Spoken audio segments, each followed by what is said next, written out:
Good morning. My name is Ryan. I am a digital ditch digger for a living, which means I essentially look at data all day, all night, and I love it. I actually was an American Studies and Communication major in college. And the first day of my job, my first day 10 years ago, my boss asked me, I just need you to look at 30 mutual funds and let me know who owns all of them. Do it with a pivot table. I said, sure. I had absolutely no idea what it was. So I figured it out. Essentially, it's this big old tool in Excel. And you take a bunch of data, consolidate it, and make another table. You can count, sum, average, do all sorts of little math crap with it. And it's very nice. In Excel, you get to it by finding your data. You go to Insert, Pivot Table. If you don't do it there, your old school data, Pivot Table, or Insert. Very easy. All you really need is a ton of data. And that's really the hard part. Tonight, I'm going to walk you through what I did. And if you have a lot of data, you can actually consolidate it, and it's quite easy to make sense of it. That's really the challenge of the day. We drink a fire hose of data, and we're going to make sense of it.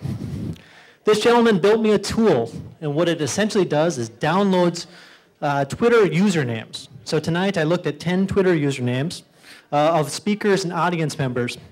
And I drugged that, and I threw that into a pivot table. I categorized each about 615 tweets. It took me about 10 hours of just looking through each one of those tweets. Most people use SAS text analytics. Instead, I just use elbow grease and a lot of pain. I categorized things by subject. I looked at who people responded to. I looked at hashtags. I looked at if you talked about things that you're normally talking about. If you, I looked at a rating of doom, in which I thought, if you're really great, I'd rank you hard. So here's my data. I looked, it's beautiful. It's 615 rows long, about 8 columns wide. If you have constant data and you look at this, you can categorize it and start to make your tables. What this does is a wizard will take you through it. As long as you have columns on the top, you can start to count anything. Just have lots of it. Make sure that your names are labeled. Make sure that your data is consistent. And it's a great little tool to make you go through. Here's what I learned. Most of the time, these are the 10 audience members, and 10 people are speaking tonight. Most of the time, we talk to people. Only Kim actually replies to people more than others. She responded to me 5 times this week. It was great. But essentially, we talk to the world, and at least in our universe that I looked at today, 615 tweets, almost all of them was talking out instead of talking with. When you look at subjects that are out there, we typically respond to people. What this shows us here is across the top is number of times someone's actually going to tweet. Down is the number of what we're tweeting about. We're just as likely to talk to someone as we are to talk about food or talk about events they're going to.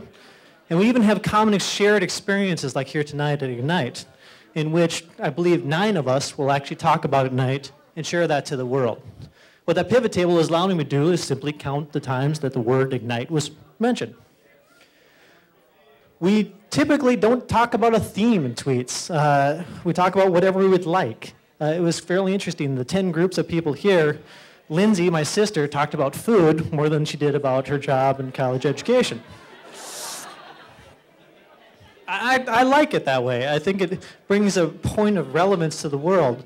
But at least what my data is telling me, this is what the world is talking about and how we can categorize these 10 people in this limited amount of time. In my score at Doom, my sister, I love her dearly, have an average score. What I hated, sorry, Paul, I hate sports talk. You tend to talk about the Gophers a ton and when they scored. Surprisingly, when we look at hashtags, almost no one uses hashtags. Happy Hour, Gophers, and Tiger. Damn you, Tiger. We're used a lot. These are the people that we talked to at the time. Mr. Don Ball and Mitchell Islop are the most popular people to talk to. And Social Nicole and Kim were having one hell of a conversation in the time I gathered this data.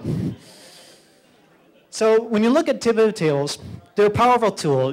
They're cheap. You can use it. Anyone in this room can actually learn a pivot table within about 10 minutes with a little bit of care. They're quite fun. They're great. At the same time, they're just a tool. If you can craft it to create a story, you bring data into intelligence. That intelligence actually brings money, hopefully, through freelance gigs. And you get to have a little bit of fun and talk to people about a tool that you love dearly. Thank you.